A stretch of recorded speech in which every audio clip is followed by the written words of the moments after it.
جس کی طرف اس نے ہجرت کی ہے، یعنی عورت کی طرف ہے. یہ حدیث دین کے اصولوں میں سے ہے. اصول کہتے ہیں نا جڑ، بنیاد کو. جیسے شجرہ طیبہ کی بات ہم نے پڑھی، اصلها ثابت، اس کی اصل، اس کے اصول، اس کی جڑ، اس کی بنیاد مضبوط ہے.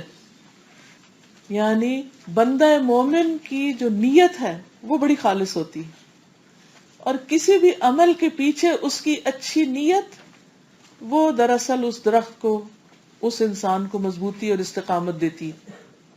تو یہ حدیث دین کے اصولوں کی اصل میں سے، اور ہر ٹاپک اور ہر انسان سے متعلق، ہر مسلمان سے متعلق ہے، کیونکہ ہر عمل کے پیچھے کوئی نہ کوئی ارادہ ہوتا ہے، کوئی نہ کوئی نیت ہوتی، اور دو میں سے ایک ہوتا ہے، اللہ کی رضا کا حصول یا پھر دنیاوی غرض کا حصول، دنیا کی کسی چیز کا حصول. یعنی انسان کا کوئی عمل نیت سے خالی نہیں ہوتا، ہر عمل کے پیچھے یا تو اللہ کی رضا مقصود ہوگی یا پھر دنیا کی کوئی غرض، دنیا کا کوئی مطلب، دنیا کا کوئی فائدہ. تو دونوں کو آپ آمنے سامنے رکھ لیں. اب انسان کا درخت کس طرح کا ہوگا، یعنی وہ انسان کیسا انسان ہوگا، اس کے اعمال کس طرح اگیں گے، کتنے مضبوط ہوں گے، کتنے پھلے پھولیں گے، کتنے پھل اس میں لگیں گے، وہ آگے کتنے ملٹی پلائی ہوں گے، یہ ڈپینڈ کرتا ہے کہ آپ نے کوئی کام کس نیت سے کیا. جتنی اچھی نیت ہوگی، جتنا اچھا بیج ہوگا، اتنا اچھا درخت نکلے گا، اتنا زیادہ فائدہ ہوگا دنیا کے اعتبار سے، اور آخرت کے اعتبار سے بھی اسی کے مطابق اجر ملے گا. جس مقصد کے لیے کام کیا اسی طرح کا اجر ملے گا. حدیث میں آتا ہے، رسول اللہ صلی اللہ علیہ وسلم نے فرمایا، اللہ تبارک و تعالیٰ فرماتے ہیں، من عمل عملا اشرک فیہ معی غیری ترکتہ وشرکہ. صحیح مسلم کی حدیث ہے 7666. معنی کیا ہے؟ اللہ تبارک و تعالیٰ فرماتے ہیں، جو شخص کوئی عمل سر انجام دے، مثلا میں کوئی کام کروں، جیسے اس وقت پڑھا رہی ہوں، یا آپ اس وقت پڑھ رہے ہیں، یا لکھ رہے ہیں، سیکھ رہے ہیں، تو جو شخص کوئی کام کرے مثلا پڑھنے یا پڑھانے کا، اس میں میرے ساتھ کسی اور کو شریک کر لے، غرض دنیا کا کوئی فائدہ ہو، مال کی طلب ہو، یا جاہ کی حرص ہو، یا تعریف کا شوق ہو، یا کوئی اور مادی فائدہ ہو، یا کوئی ہڈن غرض بیچ میں شامل ہو، تو اللہ تعالیٰ فرماتے ہیں میں اس کو بھی چھوڑ دوں گا، یعنی اس بندے کی مدد نہیں کروں گا، وہ اپنے کام میں کامیاب نہیں ہوگا، اور اس کے شرک والے عمل کو بھی چھوڑ دوں گا. یعنی دنیا میں بھی پھر میری مدد اور تائید اس کو حاصل نہیں ہوگی، اور آخرت میں بھی اس بندے کو میری طرف سے کوئی رحمت یا مدد میں حصہ نہیں ملے گا، اور نہ اس کے عمل کا اس کو کوئی پھل یا صلہ ملے گا. تو اس لیے پیاری بہنوں، سب سے پہلے اس وقت ہم آج یہاں آنے اور بیٹھنے کے بارے میں اپنے اپنے دل کا، اپنی سوچ کا جائزہ لیتے ہیں کہ میں کیوں پڑھ رہی ہوں، یا میں کیوں پڑھا رہی ہوں، کیوں آئی ہوں یہاں، کیا میرا اور کوئی کام نہیں تھا، کیا غرض ہے یہاں آنے کی، کیا سوچ کر آئی ہوں، یہاں اس وقت اس جگہ کیوں بیٹھی ہوں، اس سارے پڑھانے کا کیا مقصد ہے. اور آپ بھی اپنے آپ سے پوچھیں، کیا کسی دوست کی ملاقات سے آئی ہوں، یا ایسے ہی جائزہ لینے آئی ہوں، یا ایسے ہی بس وقت تھا تو سوچا پاس کر لیں جا کے وہاں، یا کسی کے مقابلے میں آئی ہوں، یا کیا مقصد ہے، یا پھر واقعی اللہ کو خوش کرنے کے لیے آئی ہوں کہ یا رب، جیسے موسیٰ علیہ السلام اپنی قوم سے آگے تھے نا، جئت الیک رب لترضی، اللہ دوڑتا ہوا آیا ہوں تیری طرف تاکہ تو راضی ہو جائے، تو خوش ہو جائے، تیری خوشی کے لیے آیا ہوں. میں جاہل ہوں، میں لا علم ہوں، میں جاننا چاہتا ہوں کہ تو ہمارے لیے کیا پسند کرتا ہے، تجھے کیسے عمل چاہیے. میں اپنی اصلاح کے لیے آیا ہوں، اپنی علمی ترقی کے لیے آیا ہوں، اپنی روحانی ترقی کے لیے آیا ہوں، تاکہ میں زیادہ سے زیادہ بہتر کام کر سکوں. اگر ہماری نیت خالص ہوگی، صرف اللہ کی رضا اور کوئی غرض نہیں، تو آپ دیکھیے کہ ہمارے لیے یہ کام بھی آسان ہو جائے گا، وقت میں بھی برکت ہوگی، اس کے آگے بھی بے شمار فائدے ہوں گے. جیسے امام نبی نے یہ کتاب لکھی 800 سال پہلے، اور آج ہم یہاں بیٹھ کے پڑھ رہے ہیں، اور امام نبی اپنی قبر میں ہیں، اور ہماری طرف ہم نے سے جتنے لوگ جو پڑھ رہے ہیں جہاں جہاں بھی سارا ثواب ان کو جا رہا ہے. یہ نہیں کہ ہمارے حصے کا جا رہا ہے، ہمارا تو ہمیں ملے گا جو اگر نیت اچھی ہوئی. لیکن ان کو آپ دیکھیے کہ دنیا میں اللہ سبحانہ و تعالیٰ نے ان کی لکھی کتاب کی حفاظت کی ہے نا. یہ اللہ کی مدد ہوتی. جب اخلاص ہوتا ہے تو اللہ سبحانہ و تعالیٰ اس بندے کی اور اس کے کاموں کی خود حفاظت فرماتے ہیں. اور اگر بندہ اللہ کے سوا کسی اور کو شریک کر لے، کوئی اور مقصد شریک کر لے، تو اللہ تعالیٰ فرماتے ہیں ترکتہ وشرکہ، ترکتہ، میں چھوڑ دیا اس کو بھی اور اس کے شرک کو بھی، جو اس نے شرک والا کام کیا تھا. امام شافعی کہتے ہیں کہ یہ حدیث فقہ کے 70 موضوعات پر مشتمل ہے. بعض کا کہنا ہے کہ اگر 100 کتابیں لکھی جائیں تو یہ حدیث ہر کتاب کے مقدمے میں لکھی جائے گی. یعنی کوئی بھی عمل اس حدیث کے اندر جو مطلب ہے اس سے خالی نہیں. ہر عمل یا ہر کام کے لیے ارادہ، اور ہر کام کے لیے 2 میں سے ایک ارادہ، یا اللہ کی رضا یا دنیا کا کوئی مطلب. تو جیسی نیت ہوگی ویسا ہی پھل ملے گا.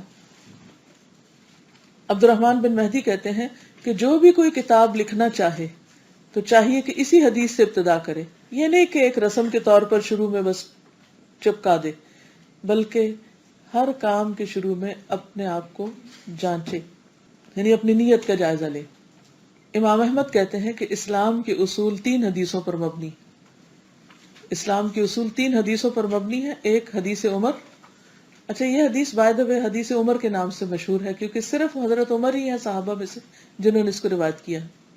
دوسری حدیث عائشہ، من احدث فی امرنا ھذا ما لیس منہ فہو رد، جو ہمارے اس کام میں یعنی دین میں کوئی نئی چیز ایجاد کر لے وہ مردود ہے، ریجیکٹڈ ہے. اور تیسرے نعمان بن بشیر کی حدیث، الحلال بین والحرام بین، حلال بھی واضح اور حرام بھی واضح. تو اب ہم حدیث کے الفاظ پہ آ جاتے ہیں. ان امیر المؤمنین. امیر المومنین کیا مطلب ہے؟ امیر المومنین کا مومنوں کا امیر.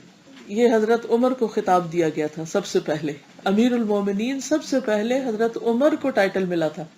رسول اللہ صلی اللہ علیہ وسلم کی وفات کے بعد حضرت ابو بکر رضی اللہ تعالیٰ عنہ کو جب خلیفہ بنایا گیا تو لوگ ان کو خلیفۃ رسول اللہ کہتے تھے. اللہ کے رسول صلی اللہ علیہ وسلم کے خلیفہ یعنی جانشین، بعد میں آنے والے. جب عمر آئے تو لوگ کہنے لگے خلیفۃ رسول اللہ صلی اللہ علیہ وسلم، رسول اللہ صلی اللہ علیہ وسلم کے جانشین کے جانشین. اب ڈبل ہو گئے، خلیفۃ رسول اللہ صلی اللہ علیہ وسلم. لمبا ہو گیا نا ٹائٹل. اب انہیں کوئی سمجھ نہیں آ رہی تھی لیکن ایسے ہی کہہ رہے تھے. تو ہوا یہ کہ عراق سے ایک شخص آیا اور اس نے آ کے پوچھا تمہارا امیر کون ہے؟ کہنے لگے کیا مطلب امیر کا؟ امیر ہمارے تو امیر رچ کو کہتے ہیں نا، امیر کا مطلب تمہیں حکم دینے والا، تمہارا لیڈر کون ہے؟ تو انہوں نے کہا عمر. تو انہوں نے کہا کہ تو اس امیر کو لایا، یعنی کہ یہ لفظ ان کے کلک کر گیا. یعنی یہ لقب تو انہوں نے آپ کے لیے رکھا کہ آپ مومنوں کے امیر ہیں. اب خلیفہ تو خلیفہ کہنے کی بجائے آپ کو امیر المومنین کہا جانے لگا.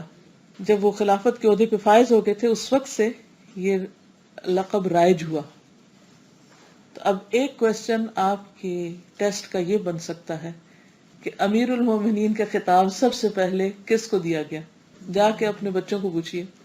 یا پھر امیر المومنین کا خطاب کیسے پڑا؟ دوسرا ہے ابو حفص، کنیت ہے. امیر المومنین لقب ہے، ابو حفص کنیت ہے. حفص کس کو کہتے ہیں؟ شیر کو. کسی کا نام حفصہ ہے آپ میں سے؟ شیرنی. کئی لوگ نام رکھتے ہیں نا حفصہ. حضرت حفصہ تھی کون؟ حضرت عمر کی بیٹی جو حضور صلی اللہ علیہ وسلم کی اہلیہ تھی. لیکن یہاں ابو حفصہ نہیں ہے، ابو حفص ہے.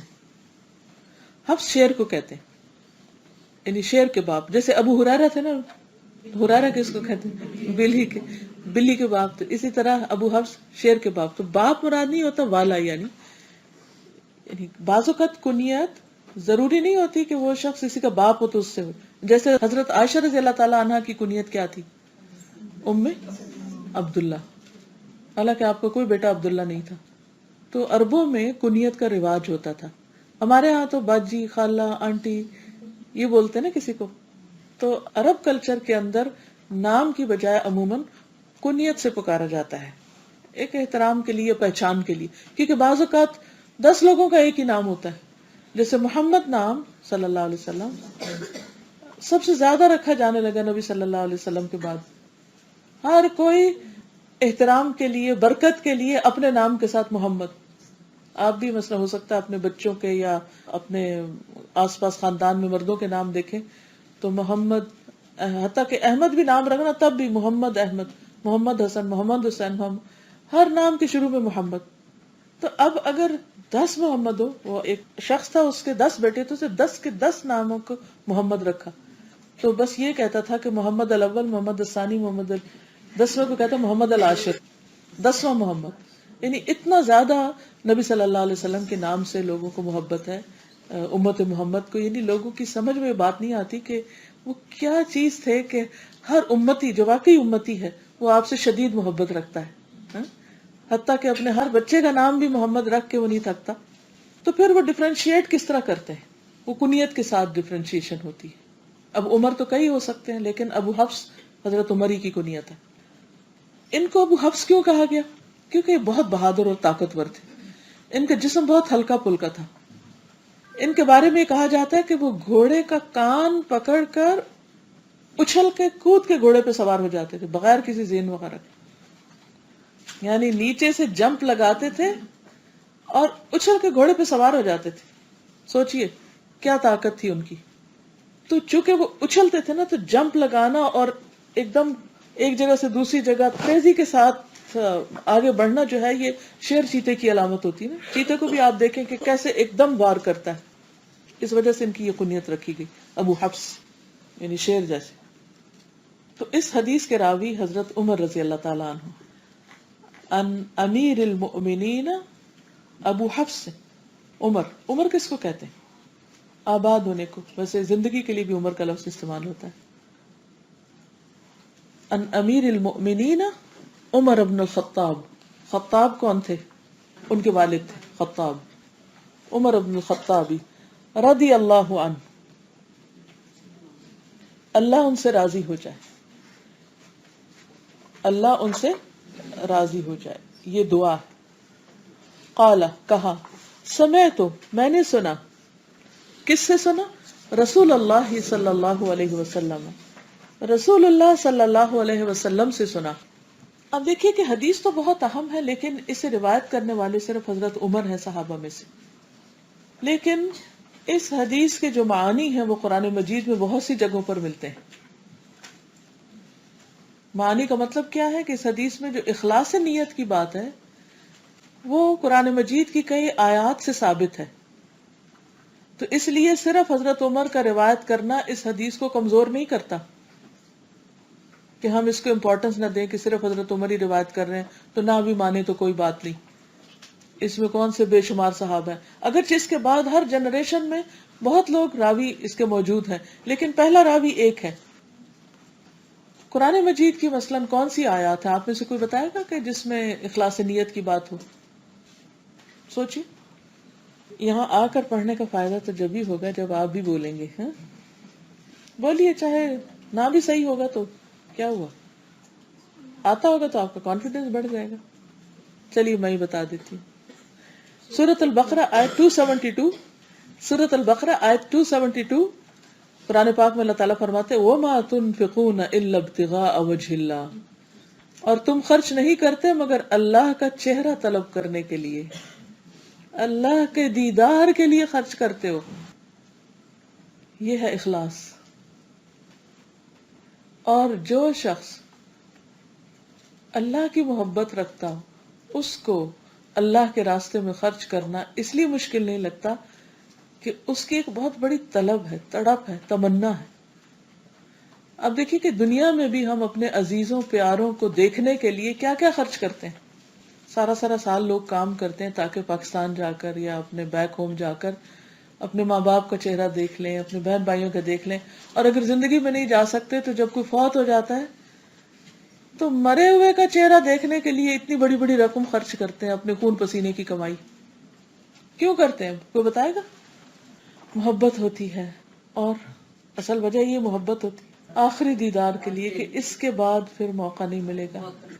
کہ جو چیز انسان کو اتنا بڑا مال خرچ کرنے پر تڑپا دیتی کہ 10 10 سال 20 20 سال لوگ گھر نہیں جاتے، اور جب کوئی فوت ہو جاتا ہے تو اس لیے بھی جاتے ہیں، ٹھیک ہے بعض اوقات رسمی دنیا بھی ہوتی، لیکن بعض لوگ بڑا جینوئنلی جاتے ہیں کہ جا کے ایک دفعہ چہرہ دیکھ لیں. یہی کہتے ہیں نا، چہرہ دیکھ لیں. کس کا چہرہ دیکھنے کو دل چاہتا ہے آپ؟ جس سے محبت ہوتی، اور جس کی جتنی زیادہ محبت ہوتی ہے اس کا چہرہ دیکھنے کی اتنی ہی تڑپ ہوتی ہے. ایک جھلک دیکھ لیں، اور جب دیکھتے ہیں تو آنکھیں ٹھنڈی ہو جاتی ہیں کہ شکر ہے دیکھ لیا. اور پھر بار بار دیکھتے ہیں اور پھر پیار سے دیکھتے ہیں. اللہ سے کیسی محبت ہے ہماری کہ ہمیں وہ شوق ہی کوئی نہیں اس کا چہرہ دیکھنے کا. ایک دفعہ 14ویں کا چاند نکلا ہوا تھا تو نبی صلی اللہ علیہ وسلم فرمایا کیا تم اس چاند کو دیکھتے ہوئے کوئی مشکل محسوس کر رہے؟ نہیں. قیامت کے دن تم اللہ سبحانہ وتعالیٰ کو بھی ایسے ہی دیکھو گے، بیچ میں کوئی بادل نہیں ہوں گے، کوئی کچھ نہیں. تو کبھی اللہ کے راستے میں مال خرچ کرنے کو دل نہ چاہے نا، تو یہ سوچ کے کریں کہ اللہ اس کے بدلے تیرا دیدار چاہتی ہوں، کسی سے کچھ نہیں چاہیے. تو نیت خالص ہو جائے گی نا. کتنی خالص ہو جائے گی؟ کوئی غرض ہی نہیں رہے گی. اچھا اس میں فائدہ کیا؟ فائدہ بھی تمہارا اپنا ہے، کیونکہ بعض اوقات ہم کسی پہ خرچ کیے جاتے ہیں وہ مڑ کے شکریہ بھی نہیں کہتے، تو پھر ہمارا دل تڑپتا ہے کہ یہ کیسے ناخلف ہے. ہر وقت ہم ہی مدد کرتے رہتے ہیں، ادھر سے تو کبھی رسپانس ہی نہیں آیا کوئی. ہمیں ان کا رسپانس نہیں چاہیے ہوتا، اور رسپانس نہ آنے کے باوجود بھی ہم بے پناہ خوش ہوتے ہیں، کیونکہ ہمارے امیجنیشن، ہمارے دل میں کچھ اور چاہت ہے، ہم کچھ اور چاہ رہے ہیں. ہم یہ نہیں چاہتے کہ وہ کوئی ہمیں آ کے شکریہ کہے، اور کوئی ہمیں ہماری تعریف کرے، اور کوئی ہماری بڑائی بیان کرے کہ بھئی اس نے تو واہ واہ اتنا خرچ کیا. یہ باتیں پھر اچھی نہیں لگتی. کوئی کرے بھی تو دل گھٹتا ہے کہ یہ کیا ہوا، اس لیے تھوڑی کیا تھا. وَمَا تُنْفِقُونَ إِلَّا ابْتِغَاءَ وَجْهِ اللَّهِ. پھر سورۃ الفتح آیت 29، اللہ سبحانہ وتعالیٰ کا فرمان ہے محمد الرسول اللہ والذین معه اشداء علی الکفار رحماء بینہم تراہم رکعا سجدا یبتغون فضلا من اللہ ورضوانا. محمد اللہ کے رسول ہیں، اور وہ لوگ جو اس کے ساتھ ہیں کافروں پر سخت ہیں، یعنی صحابہ کرام، اور آپس میں نہایت رحم دل. تم انہیں اس حال میں دیکھو گے کہ رکوع کرنے والے ہیں، سجدے کرنے والے ہیں، یعنی ان کی پہچان تھی کہ جب فرصت ملی نماز پہ کھڑے ہو گئے، اپنے رب کا فضل اور اس کی رضا چاہتے ہیں. یبتغون فضلا من اللہ ورضوانا. ان کی چاہت کیا ہے اس رکوع اور سجدے سے؟ کہ اللہ کی رضا اور اللہ کا فضل ملے. اللہ کا فضل چاہتے ہیں. کچھ لوگ ہیں کہ وہ کوئی کام کرتے ہیں تو کیا چاہتے ہیں کہ لوگ ان پہ مہربان ہو جائیں، لوگوں کا فضل چاہتے ہیں، لوگوں کی رضامندی چاہتے ہیں، ان کا اپروول چاہتے ہیں، وہ خوش ہیں کہ نہیں، بار بار ان کی طرف دیکھتے رہتے ہیں کہ یہ خوش ہوئے کہ نہیں مجھ سے، ان کی ایکسپیکٹیشن کے مطابق کام کیا کہ نہیں. اور کچھ ایسے ہیں جو چاہتے ہیں میرا رب راضی ہوا کہ نہیں، کوئی مجھے بتا دے میرا رب خوش ہے کہ نہیں. ان کی ساری تڑپ اس بات پر ہوتی ہے یبتغون فضلا من اللہ ورضوانا. اور اگر ان کی کوئی ضرورت ہے وہ بھی اللہ ہی سے چاہتے ہیں، اللہ کا فضل، کیونکہ جس پر اللہ کا فضل ہو جائے کیا اس کی کوئی ضرورت پوری ہونے سے رہ سکتی ہے؟ ہرگز نہیں. اور جو بندوں پہ تکیہ کیے ہوئے اور بندوں کی طرف نظر اٹھا اٹھا کے دیکھتا ہو تو بندے تو اپنی مرضی کے ہیں، وہ آپ کو کیوں چاہیں گے؟ اللہ تو آپ سے محبت کرتا ہے، اللہ نے آپ کو پیدا کیا، آپ اس کی کریشن ہے، وہ کیوں نہ آپ پر مہربانی کرے گا؟ وہ ضرور کرے گا. تو اس کو نیت کہتے ہیں کہ کوئی بھی کام، چاہے نماز روزہ ہو، چاہے صدقہ خیرات ہو، تو کرنا کیوں ہے؟ ٹھیک ہے نا. ان رسول اللہ صلی اللہ علیہ وسلم قال انک لن تنفق نفقۃ تبتغی بها وجہ اللہ الا اجرت علیہا حتی ما تجعل فی فم امرأتک. بخاری. بے شک تو جو کچھ خرچ کرے اور اس سے تیری نیت اللہ کی رضا حاصل کرنی ہو تو تجھ کو اس کا ثواب ملے گا، یہاں تک کہ اس پر بھی جو تو اپنی بیوی کے منہ میں ڈالے. وہ لقمہ جو تم بیوی کے منہ میں ڈالتے. اچھا اب آپ دیکھیے کہ ظاہر ہے ہسبینڈ وائف کے بیچ میں محبت ہوتی ہے. نبی صلی اللہ علیہ وسلم حضرت عائشہ کے بیچ میں بہت محبت تھی. حضرت عائشہ رضی اللہ تعالی عنہا کہتی ہیں کہ میں نے پانی پیا اور پھر نبی صلی اللہ علیہ وسلم کو برتن دیا.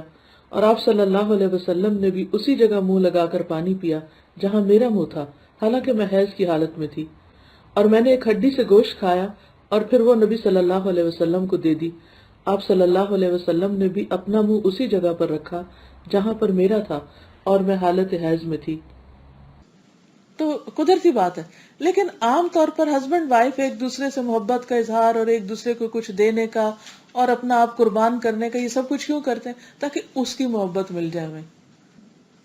شوہر بیوی کو دے رہا تاکہ بیوی اس کو چاہے، بیوی شوہر کو کچھ آفر کر رہی ہے تو اس لیے تاکہ شوہر اس کا ہی دیوانہ بن جائے، اس کی چاہت والا ہو۔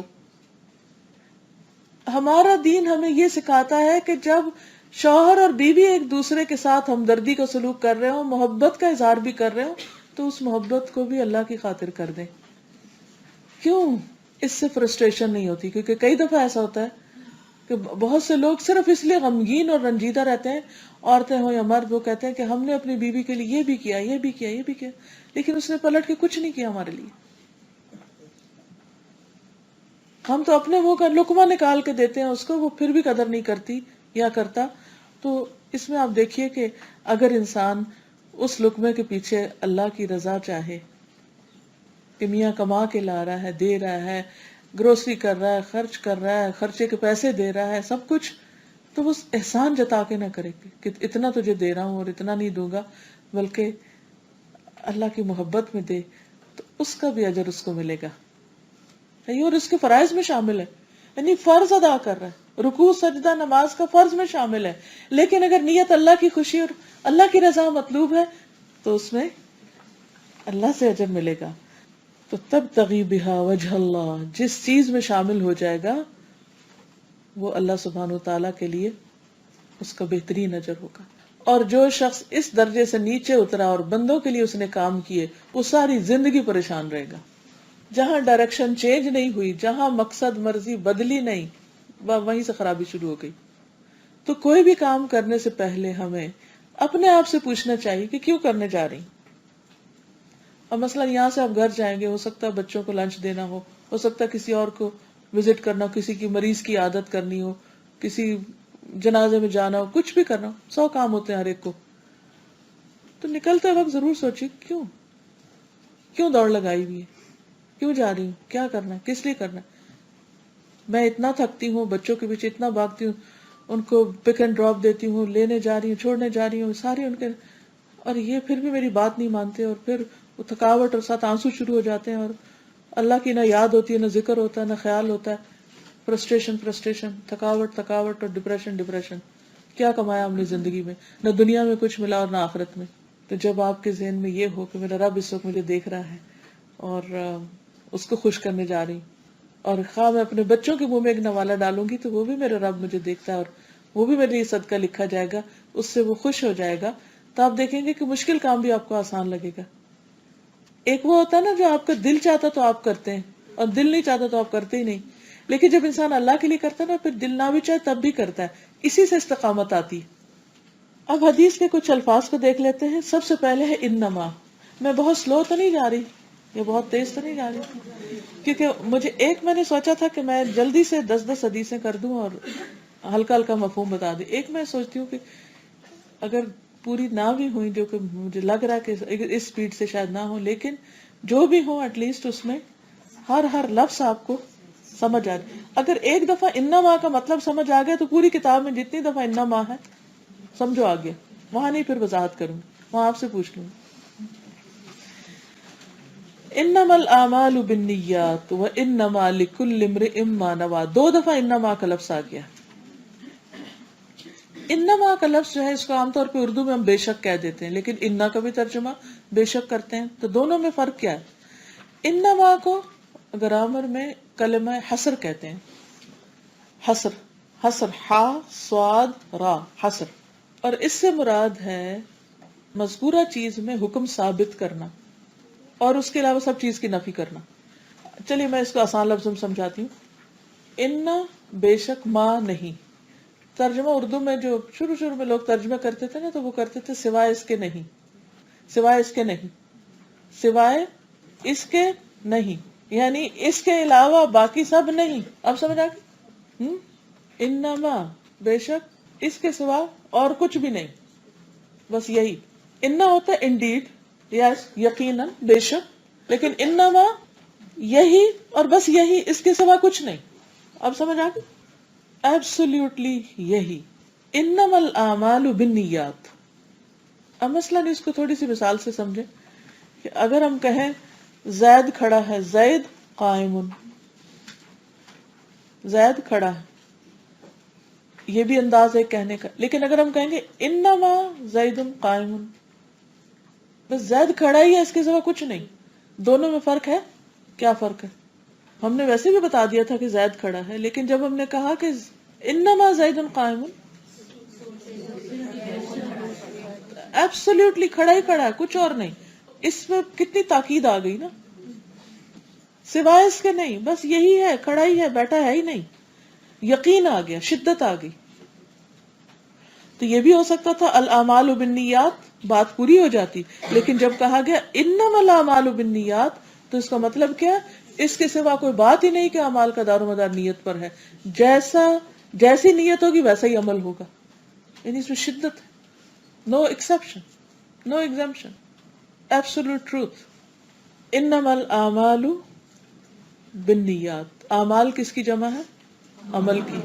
اور عمل تین طرح کے ہوتے ہیں: دل، زبان اور جسم. کچھ اعمال دل کے ہوتے ہیں، کچھ زبان کے ہوتے ہیں اور کچھ جسم کے ہوتے ہیں. اس لیے یہاں انما العمل نہیں کہا گیا، یاد رہے گا، انما الاعمال کہا گیا. ہر طرح کے اعمال، ہر قسم کے اعمال، چاہے وہ دل کے ہوں، قلبی، جیسے ہماری جو بھی باتیں دل میں ہم کرتے ہیں، چاہے وہ اچھے گمان ہے یا برے گمان، یا ایمان ہے، تقویٰ ہے یا کفر ہے یا نفاق ہے یا شرک ہے یا شک ہے یا یقین ہے، کچھ بھی، یہ بھی اعمال ہے. دوسرے ہیں زبان کے اعمال، زبان کے اقوال، جس کو نطقی اعمال کہا جاتا ہے. تو زبان کے اعمال جو ہیں، اس میں کیا ہے؟ جو بھی ہم باتیں کرتے ہیں، چاہے اللہ کا ذکر کریں، چاہے کوئی شخص گالی دے، یہ سب زبان کے اعمال ہو گئے. پھر اس کے بعد باقی اعضاء کے اعمال، جیسے آنکھ کے، آنکھ کا کوئی عمل ہوتا ہے؟ دیکھنا، جو کچھ بھی دیکھتے رہتے ہیں، اچھا برا سب. کان کے اعمال، سننا، کیا بات ہے سننے میں دلچسپی. ہاتھ کے، پاؤں کے، باقی بھی جسم کے جو اعمال ہیں، ہمارے باقی اعضاء. جوارح کہتے ہیں اس کو عربی میں. قلب سب سے پہلے نمبر 1، پھر لسان اور جوارح. اب یہ ہے کہ اگرچہ باقی اعضاء کے بھی اعمال ہیں، لیکن خاص طور پر لسان کو الگ کیوں کیا گیا؟ سب سے زیادہ کام کون کرتا ہے؟ دل. سب سے زیادہ دل کام کرتا ہے نا. آپ سو بھی رہے ہوتے ہیں تو دل دھڑک رہا ہوتا ہے، کام کر رہا ہوتا ہے. جب آنکھ کھلتی ہے تو سب سے زیادہ کیا کرتا ہے کام؟ زبان. سوتے ہوئے ہم آنکھ نہیں کھولتے، یعنی صبح سویرے اٹھتے ہیں تو آنکھ بند کر کے ہی الحمدللہ الذی احیانا بعد ما اماتنا والیہ النشور. کسی اور عضو کے کچھ خاص کام کرنے سے پہلے زبان بول پڑتی، الحمدللہ ذکر کرتی، اور اسی طرح باقی بھی. پھر اس کے بعد یہ کہ آنکھ کا عمل، کان کا عمل یا باقی اعضاء کے اعمال بعض اوقات ہمارے اپنے تک محدود رہتے ہیں، لیکن زبان کی جو باتیں ہیں وہ دوسروں پر بھی اثر انداز ہوتی ہیں. ٹھیک ہے نا. اور پھر باقی سارے اعضاء، ہاتھ پاؤں وغیرہ سب شامل ہیں. تو یہ اعمال کی وضاحت ہوگی. اب آپ سے سوال کیا جا سکتا ہے اسائنمنٹ میں یا ٹیسٹ میں کہ اعمال کی قسمیں کتنی ہیں؟ کوئی بتائے گا آپ میں سے؟ 3. کون کون سی؟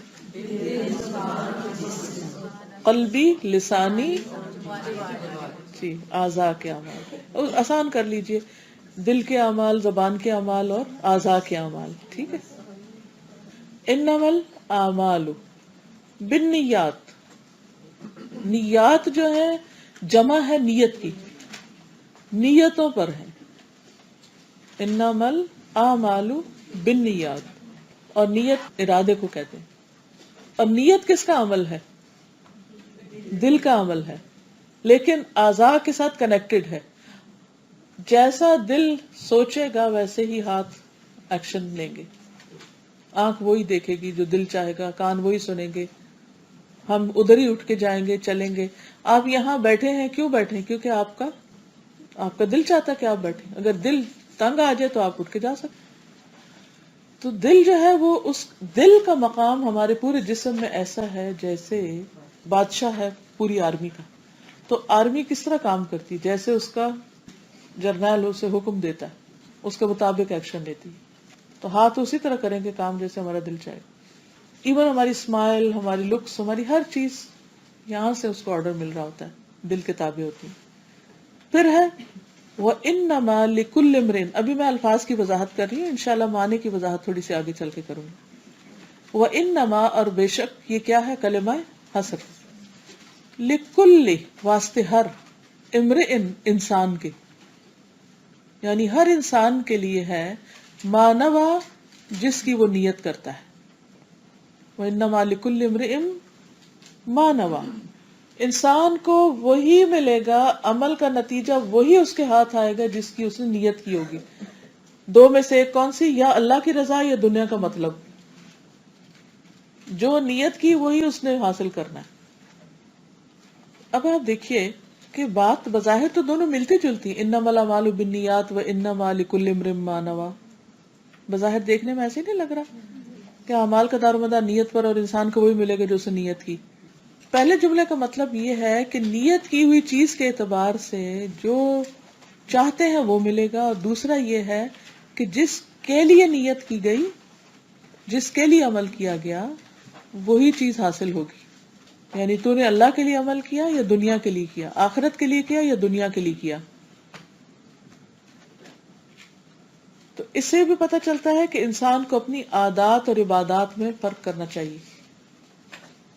عادات اور عبادات. عادت کیا ہوتی ہے؟ ہیبٹ. کچھ کام ہم ہیبیچول کر رہے ہوتے ہیں، اور کچھ چیزیں ہیبیچول ہوتی ہیں مگر وہ عبادت ہوتی ہیں.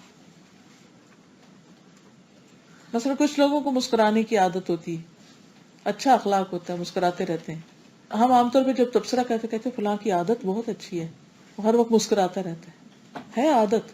لیکن اگر وہ سنت سمجھ کے مسکراتا ہے، عبادت سمجھ کے مسکراتا ہے، تو وہ اس کی ہیبٹ نہیں ہے، بلکہ وہ اس کے حق میں ہمیں وہ عادت نظر آ رہی ہے، لیکن اس کے حق میں کیا ہوگا؟ عبادت ہوگی. یس. اسی طرح مثلا ایک شخص کھانا کھاتا ہے پیٹ بھرنے کے لیے، اور دوسرا اللہ سبحانہ تعالیٰ کے حکم کے مطابق کھاتا ہے. کلو وشربو، کھاؤ اور پیو، اللہ کا حکم ہے اس لیے کھا رہا ہوں. فرق ہے. کھانا تو آپ نے خود بھی، ایک ہے آپ کا نفس حکم دے رہا ہے کھانا کھاؤ، چلو کھانا کھاؤ، اور دوسرا کیا ہے؟ اللہ تعالیٰ حکم دے رہے ہیں کھانا کھایا کرو، پانی پیا کرو، کھاؤ اور پیو، کلو وشربو. زیادہ بہتر کیا ہے؟ آپ کا نفس آپ کو حکم دے یا اللہ کا حکم سمجھ کے کھائے. پھر انوریکسیا کہاں جائے گا جب اللہ کا حکم ماننا پڑا؟ یہ تو اللہ کا حکم ہے تو کرنا ہی پڑے گا. اسی طرح دو لوگ نہا رہے ہیں، ایک شخص پاک ہونے کے لیے نہا رہا ہے اور ایک شخص صرف ٹھنڈا ہونے کے لیے، ایک طہارت حاصل کرنے کے لیے اور ایک صرف ٹھنڈک حاصل کرنے کے لیے. دونوں کے اجر میں فرق ہوگا یا نہیں ہوگا؟ تو جو غافل لوگ ہوتے ہیں ان کی عبادت بھی عادت ہوتی ہے، بس وہ عبادت کیوں کرتے ہیں؟ کیونکہ عادت ہے ان کی. اور جو اہل بصیرت ہوتے ہیں، متقی ہوتے ہیں، ان کی عادتیں بھی عبادت ہوتی ہیں. سمجھ آگئی؟ کچھ لوگوں کی عبادت عادت ہے اور کچھ کی عادت بھی عبادت ہے. لکھ لیجئے اس کو. کچھ لوگوں کی عبادت عادت ہے. اب اپنا جائزہ خود لے لیجئے کہ آپ کی کیا ہے. کچھ لوگوں کی عبادت بس عادت ہے. کیوں نماز پڑھتے ہیں؟ کیونکہ عادت ہے، نہ پڑھے تو بے چینی ہوتی ہے. اور کچھ لوگوں کی عادت بھی عبادت ہے. کب ہوتی ہے عادت عبادت؟ جب آپ پڑھ تو عادت سے ہی رہے ہیں کہ آپ کو ریگولرٹی کی عادت ہے، لیکن آپ جب پڑھتے ہیں تو شعوری طور پہ پڑھتے ہیں کہ اللہ سے ملاقات کے لیے جا رہا ہوں. کیونکہ جس سے محبت ہوتی ہے اس کی ملاقات کو دل چاہتا ہے یا نہیں؟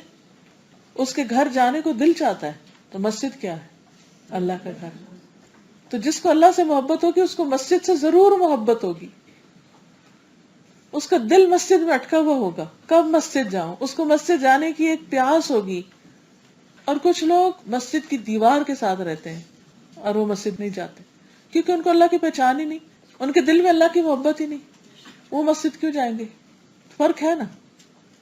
اور کچھ لوگ عادتاً مسجد جاتے ہیں، بس چونکہ جانا ہے اس لیے جاتے ہیں. اور کچھ لوگ عبادتاً جاتے ہیں. تو اپنے آپ سے پوچھا کیجئے کہ میں اپنے کام عادتاً کر رہی ہوں کہ عبادتاً کر رہی ہوں. فرق بھی بے کا ہی ہے بیچ میں، عادتاً یا عبادتاً. مثلاً ایک شخص کپڑا پہنتا ہے عادتاً، سردی لگ رہی جلدی سے کپڑا پہن لو، یا پہننے ہر روز چینج کرنے صاف ستھرا ہونے کے لیے.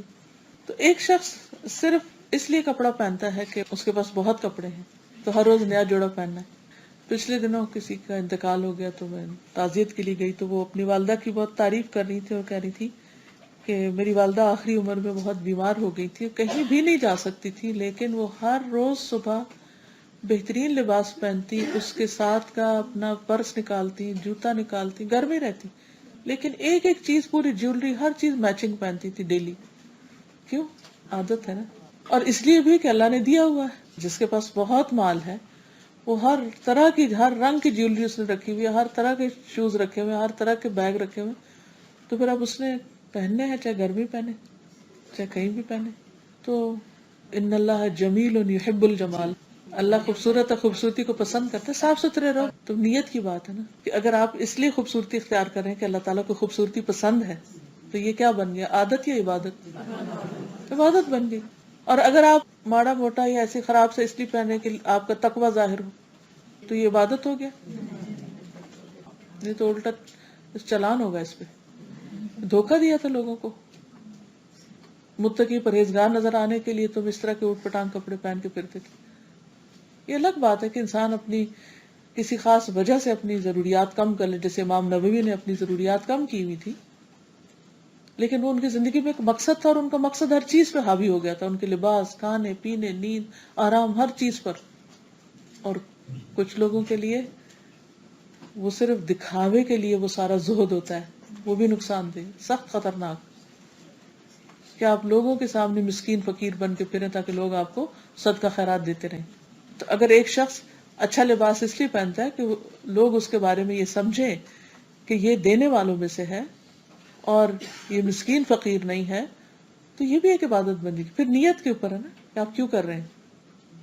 اور ایک یہ کہ آپ کے پاس سب کچھ ہے لیکن آپ ظاہر ہی نہیں کرتے کسی پہ، آپ فقیر بن کے پھرے جاتے ہیں، تو یہ بھی غلط ہے.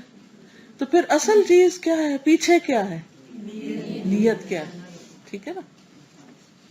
تو ان دو چیزوں کو واضح کرنا ہے فرق.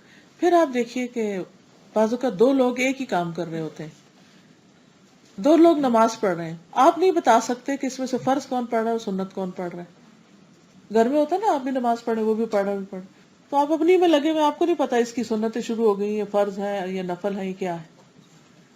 پیچھے سے ایک شخص دیکھ رہا ہے، دونوں نماز پڑھ رہے ہیں، ایک فرض پڑھ رہا تھا اور ایک نفل پڑھ رہا تھا، ایک ہی جیسے ایکشن سارے، قیام، رکوع، سجدہ، لیکن دونوں میں کیا ہے؟ کس چیز کا فرق ہے؟ نیت کا. تو ظاہری عمل تو وہی ہے، فرق نیت کا ہے. اس نیت کے فرق کی وجہ سے دونوں کے اجر و ثواب میں فرق ہو جائے گا. فرض کا اجر اور ہوتا ہے، نفل کا اور ہوتا ہے. ٹھیک ہے نا. اس لیے اعمال کو ظاہر کے اعتبار سے نہیں، ان کی نیت کے اعتبار سے دیکھا جائے گا. اصل میں بات یہ ہے نا کہ اللہ سبحانہ و تعالیٰ ظاہر کو دیکھتے بھی نہیں ہے، وہ تو ہمارے دلوں کو دیکھتے ہیں کہ وہاں کیا سوچ ہے. اس لیے نیت بول کے نہیں ادا کی جاتی، وہ دل میں ہی ہوتی، وہ دل کا عمل ہے، زبان سے نہیں کہتے. اور ویسے بھی یعلم خائنۃ الاعین وما تخفی الصدور، آنکھوں کی خیانت بھی جانتا ہے اور جو دلوں میں چھپا ہوا وہ بھی جانتا ہے. اور ویسے بھی آپ کسی انسان کے لیے تو کام نہیں کر رہے. جب کوئی آپ اچھا کام کرتے ہیں تو کسی انسان کے لیے تو نہیں کر رہے ہوتے کہ آپ کو کہنا پڑے کہ میں نے تمہارے لیے کیا. اللہ تعالیٰ کو تو ہمارے کرنے سے پہلے پتہ چل جاتا ہے کہ یہ کس لیے کرنے لگا ہے. تو اسی لیے ہم دیکھتے ہیں کہ نماز کی نیت کے کوئی خاص الفاظ نہیں ہمیں سکھائے گئے، بس آپ نے ارادہ کیا، نیت کی اور اللہ اکبر کہہ دی. ہر عمل کے لیے نیت کا ہونا ضروری ہے، خواہ وہ قلبی ہو، لسانی ہو، زبانی ہو یا پھر اعضاء کا ہو. اور اسی وجہ سے لوگوں کی جزا میں فرق ہو جائے گا، نفل اور فرض پڑھنے والے کی جزا میں فرق ہو جائے گا. اب مثلاً علم کا حاصل کرنا ہی ہے، تو اگر کوئی شخص اللہ کی رضا کے لیے علم حاصل کرتا ہے تو اس کے لیے بہت بڑا اجر ہے، بہت بڑا مقام ہے. لیکن اگر کوئی دنیا حاصل کرنے کے لیے کرتا ہے تو جنت کی خوشبو بھی نہ پائے گا. حدیث میں آتا ہے نا کہ عن ابی ہریرہ قال قال رسول اللہ صلی اللہ علیہ وسلم من تعلم علما مما يبتغى به وجه الله عز وجل لا يتعلمه الا ليصيب به عرضا من الدنيا لم يجد عرف الجنة يوم القيامة يعني ريحها. تو انما الاعمال بالنیات وانما لكل امرئ ما نوى، اور سوائے اس کے نہیں کہ ہر شخص کے لیے وہی ہے جس کی اس نے نیت کی. ہر انسان کو وہی ملے گا جس کی اس نے نیت کی، یعنی اسی پر اجر کا بہت بڑا فرق سامنے آ جائے گا. پھر یہ بھی آپ دیکھیے کہ یہاں پر دنیا کی حقارت کا ذکر ہے. اس میں کیسے؟ پہلے تو کہا نا انما الاعمال بالنیات، اور دوسرے میں کہا انما لکل امرئ ما نوى. کسی کا نام نہیں لیا گیا، اللہ کے سوا جس کے لیے بھی کی، جو بھی کی. ٹھیک ہے نا؟ اس کی مزید وضاحت آگے ہوگی. فمن کانت، تو جو کوئی ہے ہجرت ہو، اس کی ہجرت الی اللہ و رسولہ، اب نام لیے گئے اللہ اور اس کے رسول کی طرف. جس کی ہجرت اللہ اور اس کے رسول کے لیے ہے، کسی اور کے لیے نہیں. مراد اس سے کون سی؟ ہجرت کا لفظی معنی ہوتا ہے چھوڑ دینا، ایک جگہ چھوڑ کے دوسری جگہ چلے جانا. اور اس میں اشارہ ہے مکہ کے مسلمانوں کی طرف جو مدینہ میں چلے گئے تھے نبی صلی اللہ علیہ وسلم کے پاس. کس کے لیے؟ اللہ کے لیے، اپنا گھر بار چھوڑ کر اپنا دین بچانے کے لیے. فتح مکہ سے پہلے کی ہجرت کا ذکر ہے اس میں، جو اپنا گھر بار چھوڑ کے مدینہ چلے گئے. فرمایا کہ جو شخص اللہ اور اس کے رسول صلی اللہ علیہ وسلم کی طرف ہجرت کرتا ہے تو اس کی ہجرت اللہ اور اس کے رسول کی طرف ہے. اللہ کے لیے تو مطلب ہو گیا اللہ کو خوش کرنے کے لیے، اللہ کا چہرہ چاہتا ہے. اور رسول کے لیے کیا مطلب ہے؟ رسول کی طرف یعنی رسول اللہ صلی اللہ علیہ وسلم کی مدد کرے گا، آپ کے صحابہ میں شریک ہوگا، شمار ہوگا، اور دین کی خدمت کے لیے. سمجھ آئی بات کہ نہیں آئی؟ آگے ٹیکسٹ کو دیکھیے. جس کی ہجرت فمن کانت ہجرتہ الی اللہ ورسولہ، جس کی ہجرت اللہ اور رسول کی طرف ہے. کون سی ہجرت کی طرف اشارہ ہے یہاں؟ فتح مکہ سے پہلے کی ہجرت کی طرف اشارہ ہے. فہجرتہ، تو اس کی ہجرت قبول ہو جائے گی. الی اللہ ورسولہ، اللہ اور اس کے رسول کی طرف ہجرت کی نیت سے جو اس نے کی ہوگی وہ ان کے لیے ہی کرے گا. اللہ کے لیے کرے گا، رسول کے لیے کرے گا. اللہ کے لیے کرنے کا مطلب کیا ہے؟ اللہ کی رضا کے لیے. اور رسول کی طرف ہجرت کرنے کا مطلب کیا ہے؟ آپ کے اوپر ایمان لانے کے لیے، آپ کی مدد کرنے کے لیے، آپ کا ساتھ دینے کے لیے، دین کی حمایت کے لیے، آپ کے ساتھ مل کے جہاد کرنے کے لیے، آپ کا حکم ماننے کے لیے، آپ کی صحبت میں بیٹھنے کے لیے، آپ سے علم حاصل کرنے کے لیے. اس لیے وہ گھر سے نکلا ہے.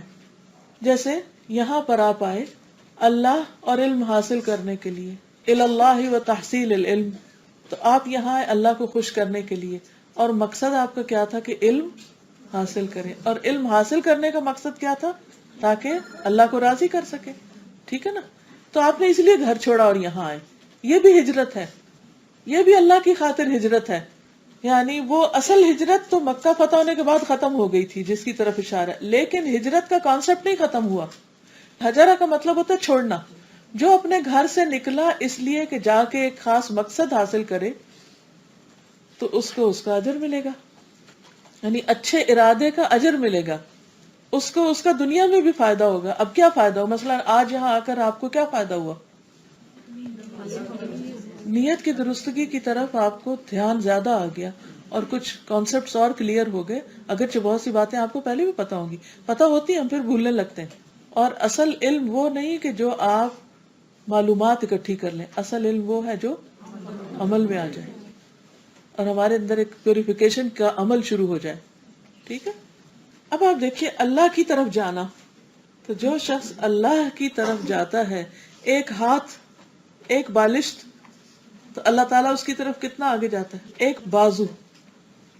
اور پھر جو ایک قدم اللہ کی طرف جائے تو اللہ تعالیٰ اس کی طرف 10 قدم ہے. یعنی اتنی رحمتیں آئیں گی، اور صحابہ پر آئی رحمتیں.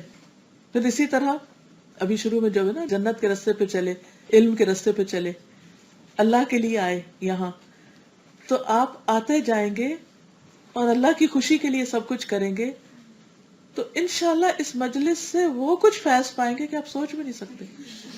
ہو سکتا ہے دنیا میں آپ کو تھوڑا نظر آئے یا نہ نظر آئے، لیکن قیامت کے دن اگر آپ کے آج کے بعد بہت سے اعمال میں نیت درست ہو گئی تو ان کا اجر کتنا بے پناہ ہوگا.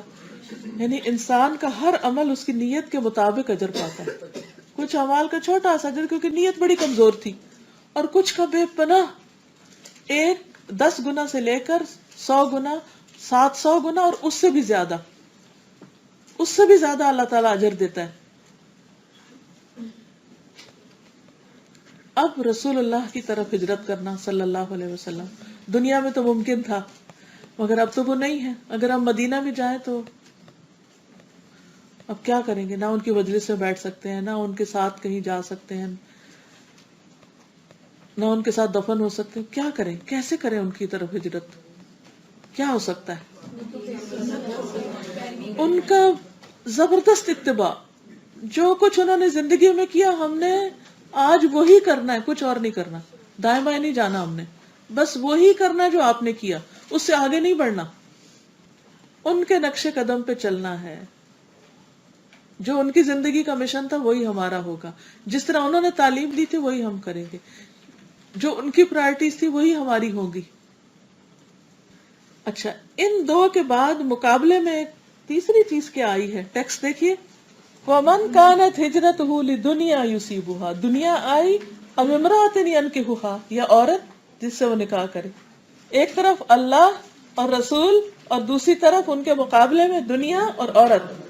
آپ دیکھیے کہ دنیا تو آج بھی بہت سارے لوگ مثلا مسجد بھی جاتے ہیں تو ان کو کیا ہوتا ہے، کوئی جا کے بزنس کر لیں وہاں، یا یہاں کا تو مجھے نہیں پتا لیکن کچھ علاقوں کا مجھے اچھی طرح پتا ہے کہ وہاں جب کانفرنسز وغیرہ ہوتی ہیں اور بڑی بڑی گیدرنگ مسجدوں میں ہوتی ہیں تو یا تراویاں بھی ایون ہوتی ہیں، بڑے بوڑھے ماں باپ وہ تراوی پڑھ رہے ہیں اور ینگ لڑکے لڑکیاں باہر کھیل کود میں مصروف ہیں.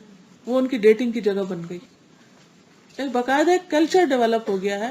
بچے شور ہنگامہ کر رہے ہیں، لڑکیاں لڑکے باہر نکل کے سیر تفریح کر رہے ہیں یا ادھر ادھر بیٹھے ہوئے ہیں، اور جو ماں باپ ہیں وہ مسجد میں تراوی پڑھ رہے ہیں. اب ماں باپ کس کے لیے گئے؟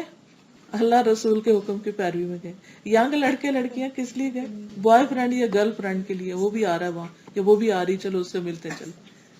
چاہے مسجد جا رہے ہیں لیکن اگر نیت خراب ہے، یا کسی گیدرنگ میں چلو فلاں حلقہ اٹینڈ کرتے ہیں، ینگ بوائز ینگ گرلز شیوخ کے پاس بیٹھے ہوئے ہیں، بظاہر دیکھنے میں دین سیکھا جا رہا ہے لیکن اندر نیت کسی خاص شخص کے لیے گئے ہیں. وہاں ہو گیا نا فرق. پوری مجلس کا زیرو ثواب، کچھ بھی نہیں، کچھ حاصل ہی نہیں ہوا، چاہے زندگیاں لگا دیں. بدنیا یصیبها او امرأة ينكحها، یا عورت سے شادی کرنی، کسی شادی کی غرض سے گئے. یعنی بہت سے لوگ بعض اوقات درس میں یا کسی دین کی مجلس میں اس لیے جاتے ہیں کہ رشتے وغیرہ دیکھ لیں. کوئی سیکھنا سکھانا کوئی مطلب نہیں ہوتا. ٹھیک ہے اگر آپ سیکھنے کے لیے گئے تو رشتے مل ہی جائیں گے، یہ کتنا بڑا مسئلہ. میں نے اپنی بیٹیوں کی شادیاں آپ یقین کیجیے سر اور راہ چلتے کی ہیں. میں اس نیت سے نہیں نکلی تھی. 2004 میں جب میں کینیڈا گئی ہوں، واللہ میری نیت میں قطعاً یہ نہیں تھا کہ میں جا کے بچیوں کی شادیاں کروں وہاں، لیکن بس اللہ نے کہیں تو کرنی ہوتی نا. تو یوں جاتے جاتے بغیر کوئی وقت ضائع کیے، بغیر کسی تلاش کے، بغیر کسی کوئی لمبی چوڑی جد و جہد اور کوشش کے، بس ایسے کھڑے کھڑے بات طے ہوگی، ایک کی ہوگی دوسرے کی ہوگی، ایک سیٹنگ میں فیصلہ، بات ختم. اور صرف اللہ پہ توکل. اور وہ اسٹوڈنٹس ہیں، یہ تو ہونا ہی، سب کی شادیاں ہونی، کھانا ہے، سب نے کوئی نہ کوئی کمائی کرنی. تو اللہ کے واسطے اللہ کے گھروں کو تو اس سے پاک کر دو، دین سیکھنے کی نیت تو خالص کر لو.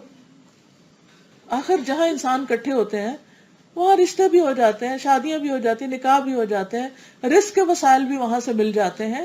لیکن یہ مقصد نہ رکھو، کیونکہ اگر یہ مقصد ہو گیا تو سب کیا کرا تباہ ہو گیا، کوئی فائدہ نہیں. کیونکہ آپ دیکھیے کتنے صاف الفاظ میں کہا گیا، یعنی دنیا کا حصول مقصد ہے، یا کوئی شہرت یا کوئی ناموری یا کوئی بھی اور گھٹیا غرض، اور دوسری طرف شادی وادی. اب امرأۃ ينكحها فہجرته الی ما ہاجر الیہ. اچھا اوپر آپ دیکھیے کہا الی اللہ ورسولہ، فہجرته الی اللہ ورسولہ، نیچے کا الی ما، دونوں کو ایک ہی جگہ کر دیا اور کہا فہجرته الی ما ہاجر الیہ. جس چیز کی یہ حکارت کا ذکر ہے نا، جس نیت سے کی وہ مل جائے گا اس کو.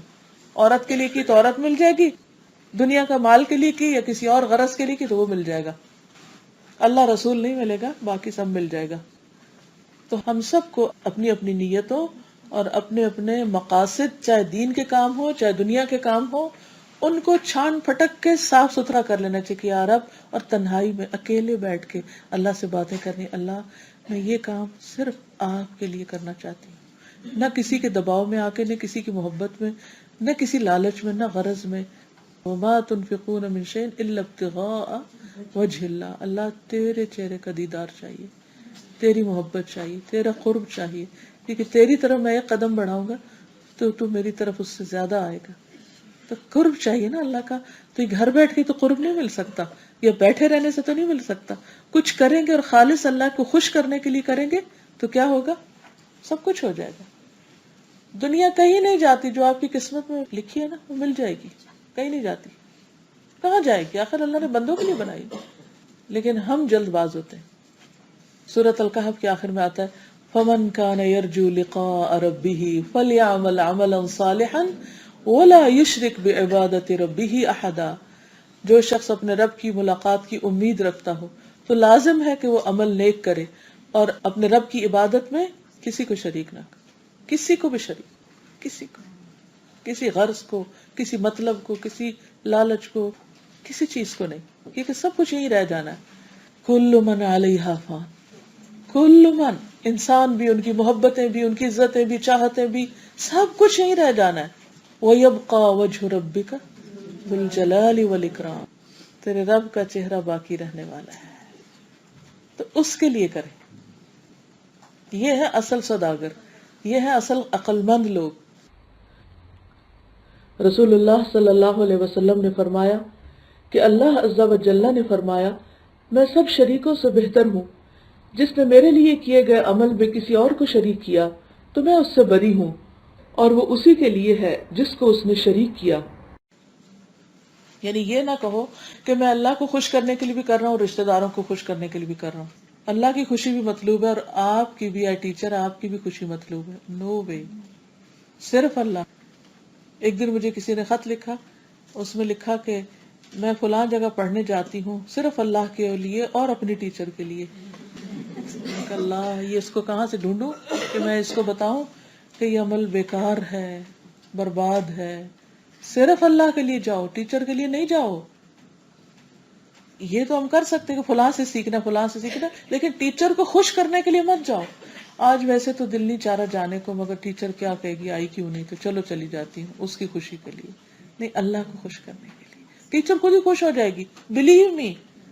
جب ہم اللہ کی خوشی کے پیچھے ہوتے ہیں تو لوگ خود ہی خوش ہو جاتے ہیں، پھر ضرورت نہیں رہتی لوگوں کو الگ سے خوش کرنے کی. تو شکر اللہ کا کہ اللہ نے دو کام نہیں رکھے ہمارے ذمہ، اس کو بھی خوش کرو، اس کو بھی کرو. بس ایک ہی کی خوشی چاہیے اور وہ سب کو خوش کر دے گا، وہ آپ کو بھی کر دے گا اور بندوں کو بھی آپ سے. پھر اسی طرح اللہ کے راستے میں بڑے سے بڑا کام ہو تب بھی جب تک اللہ کے لیے نہ ہو تو قبول نہیں ہوتا. ابو امامہ کہتے ہیں ایک شخص نبی صلی اللہ علیہ وسلم کی خدمت میں حاضر ہوا اور اس نے عرض کیا اگر کوئی آدمی مال کے لالچ میں اور نام کے لیے جہاد کرے، مال کے لالچ میں نہیں، مال کمانا مقصود ہے اور ناموری مقصود ہے. رسول اللہ صلی اللہ علیہ وسلم نے فرمایا اس کو کسی قسم کا ثواب نہ ملے گا، کوئی ثواب نہیں. پھر اس آدمی نے 3 بار یہی سوال پوچھا. رسول اللہ صلی اللہ علیہ وسلم نے تینوں بار یہی جواب دیا، ایسے شخص کے لیے کوئی اجر نہیں. پھر فرمایا اللہ تعالیٰ صرف وہ عمل قبول کرتا ہے جو خالص اس کی رضا کے لیے ہو اور اس کے کرنے سے خالص اسی کی رضا مقصود ہو. یعنی اگر کوئی جہاد کے لیے بھی نکلتا ہے اور مقصد مال اور ناموری ہے تو کوئی اجر نہیں، چاہے کتنا بڑا کارنامہ کرے. ایک اور حدیث میں آتا ہے من قاتل لتکون کلمۃ اللہ ہی العلیٰ فہو فی سبیل اللہ. جو شخص اس ارادے سے جنگ میں شریک ہوتا ہے کہ اللہ کا کلمہ بلند رہے، وہی صرف اللہ کے راستے میں لڑتا ہے. یہ بخاری کی حدیث ہے 2810. ریلیٹڈ احادیث کے ساتھ بات کو مزید واضح کرنا چاہتی ہیں، کیونکہ ایک حدیث کی وضاحت اور آیات اور احادیث سے جب تک نہ کی جائے تو بات مکمل نہیں ہوتی، کیونکہ ان شواہد یا ان دلائل کے ساتھ بات اور پکی ہو جاتی ہے. ٹھیک ہے انشاءاللہ. رسول اللہ صلی اللہ علیہ وسلم نے فرمایا گھوڑے کے مالک 3 طرح کے لوگ ہوتے ہیں. مثلا گاڑی کر لیجئے اپنی، بعض لوگوں کے لیے وہ باعث اجر و ثواب ہے، بعض کے لیے وہ صرف پردہ ہے، بعض کے لیے وبال جان ہے. جس کے لیے گھوڑا اجر و ثواب کا باعث ہے یہ وہ شخص ہے جو اللہ کے راستے میں جہاد کی نیت سے اسے پالتا ہے کہ یہ اللہ کے راستے میں نکلنا. جیسے آپ گاڑی اس لیے لیں کہ میں دین سیکھنے کے لیے، بیماروں کی عادت کے لیے، اچھے اچھے کام اللہ کی خوشی کے لیے کرنے کے لیے استعمال کروں گی. پھر جہاں خوب سبزہ ہوتا ہے، یا یہ فرمایا کہ کسی شاداب جگہ، یعنی اللہ کے لیے گھوڑا لیا، اللہ کے راستے میں جہاد کے لیے. پھر کسی جگہ اس نے کیا کیا، رسی کو خوب لمبا کر دیا. راستے میں کوئی گرین لینڈ آئی، کوئی گراسی فیلڈ آ گیا، تو کسی شاداب جگہ اس کی رسی کو خوب لمبی کر کے باندھتا ہے تاکہ چاروں طرف وہ چر سکے. تو گھوڑا اس کی چری کی جگہ سے، یعنی جہاں سے وہ چر رہا ہے، یا اس شاداب جگہ سے اپنی رسی میں بندھا ہوا جو کچھ بھی کھاتا پیتا ہے، گراسی فیلڈ سے جو کچھ بھی کھاتا پیتا ہے، مالک کو اس کی وجہ سے نیکیاں ملتی ہیں. یعنی جو بھی پیٹرول آپ ڈالتے ہیں سارا اس کا ثواب آپ کو ملتا ہے. اگر وہ گھوڑا اپنی رسی توڑا کر ایک زغن یا دو زغن لگانی اچھل کے آگے چلا جائے، رسی توڑوا دی اس نے اور آگے چلا گیا، اب مالک اس کے پیچھے بھاگے گا اس کو پکڑنے، تو اس کی لید اور اس کے قدموں کے نشانوں میں بھی مالک کے لیے نیکیاں ہیں. وہ جدھر جدھر جا رہا ہے اس کی لید اس کی جو ہوتی ہے، اس کا ویسٹیج، وہ بھی نامہ اعمال میں تولا جائے گا، کیونکہ نیت اچھی. گاڑی کا جو دھواں نکل رہا ہے اس پر بھی اجر و ثواب ہے، اور جو اس کے آثار قدم ہے، وہ جو سڑک پر نشان لگاتی جا رہی ہے، اس پر بھی اجر ہے. اور اگر وہ گھوڑا نہر سے گزرے اور اس میں سے پانی پی لے، تو اگرچہ مالک نے پانی پلانے کا ارادہ نہ کیا ہو، پھر بھی اس سے اسے نیکیاں ملتی ہیں. پانی گھوڑا پی رہا ہے اور اجر مالک کو مل رہا ہے، کیونکہ مالک نے یہ گھوڑا پالا ایک خاص کام کے لیے. کتنی خوبصورت بات ہے نا. ایک دفعہ نیت کر لی آپ، یہ گاڑی یا یہ گھوڑا گاڑی دونوں ملتے جلتے بھی ہیں، یہ میں نے اس لیے لیا ہے تاکہ میں اللہ کے راستے میں خوب خوب اچھے کام کروں. بس نیت ہو گئی. اس کے بعد آپ پیٹرول ڈالیں، مکینک کے پاس لے جائیں، اس کی صفائی کریں، اس کی وہ کچھ بھی اس سے متعلق جو بھی کوئی پریشانی ہے، سب اجر و ثواب کو باعث، کیونکہ نیت اچھی تھی آپ کی لینے کے لیے. دوسرا شخص وہ ہے جو گھوڑے کو فخر، دکھاوے اور اسلام کی دشمنی میں باندھتا ہے، غلط کام کرنے کے لیے لیتا ہے، دین کے خلاف کام کرنے کے لیے. تو یہ اس کے لیے وبال جان ہے. وبال جان وہ کیسے؟ نیت اس کی خراب ہے. کچھ لوگ مہنگی سے مہنگی لیٹسٹ ماڈل کی گاڑی لیتے ہیں، کس لیے؟ ضرورت ہوتی ہے، دکھاوے کے لیے، شہرت کے لیے، شیخی بگاڑنے کے لیے.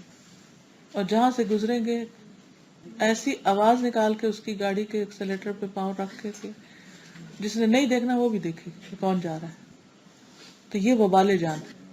اور رسول اللہ صلی اللہ علیہ وسلم سے گدھوں کے متعلق پوچھا گیا تو آپ نے فرمایا کہ مجھ پر اس جامع اور منفرد آیت کے سوا ان کے متعلق اور کچھ نہیں نازل ہوئی کہ فَمَن يَعْمَلْ مِثْقَالَ ذَرَّةٍ خَيْرًا يَرَهُ وَمَن يَعْمَلْ مِثْقَالَ ذَرَّةٍ شَرًّا يَرَهُ، کہ جو ایک ذرے برابر نیکی کرے گا اس کا بدلہ پالے گا، اور جو ذرے برابر برائی کرے گا اس کا بدلہ بھی پالے گا.